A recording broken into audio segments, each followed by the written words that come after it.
Hi po, ako si Hazel Gacena, 34, taga Malabon. May dalawa na rin akong anak. Yun po.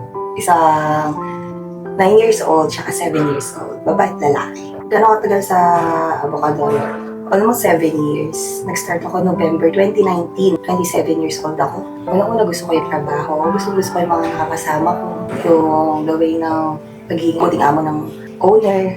Kinakabahan kasi first time ko sa kiosk. Parang ang dating sa akin, parang kaya ko ba to? Kasi nga first time ko sanay ako sa restaurant, ganun. Yung pala, may easy ko lang. Tatagal ako ng 7 taon. Bonding, tapos mga masasayahin customer talaga. Kasi halos naka-close namin. Although kahit hindi kami, nasa labas kami, nakikilala kami ng mga customer. Parang na-appreciate nila kami. Paano kami mag-approach sa kanila, nagiging kaibigan namin. Kasi nga, first time ko sa skills, yun, dispense ng mga ice cream, inventory, lahat. Bago kasi sa akin, natutunan ko lahat kung ano yung mga tinuro sa amin ng trainer namin, ni na mama, ni sir. Sa values ko naman.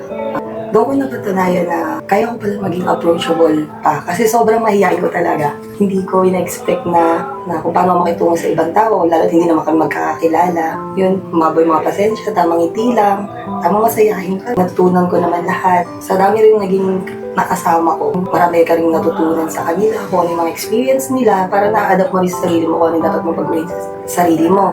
Kumbaga, kung may mali man or sa ugali ko, para ba ang sinasabi nila, tapos yun, tinutuwid ko naman, walang halong sama ng loob, ganun, tanggapin kung ano yung mga sinasabi nila. Tapos kung halimbawa naman nagkakamali ako na mga yung sinasabi ng owner ko na parang kunyari napapagalitan ako or ano man, tinitake ko yun as positive.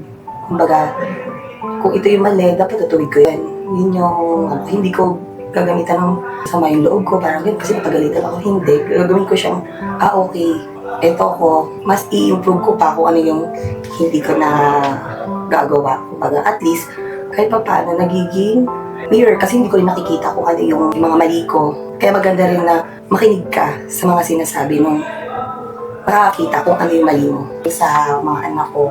Para kasi namulat sila na abokadorya sa abukado ko mama nagtatrabaho, parang ganun. Kilala nila yung amo ko, parang tawag nila si ma'am, si sir, parang si na ma'am din, parang friendly nila, soft nila din sa mga anak ko, na parang nila, ganun, sa mga kasama ko, support, sobrang nagpapasalamat talaga ako sa kanila, sa ups, down, na mga napagdaanan ko, during nandito ako, yun, andyan lang lagi din sila.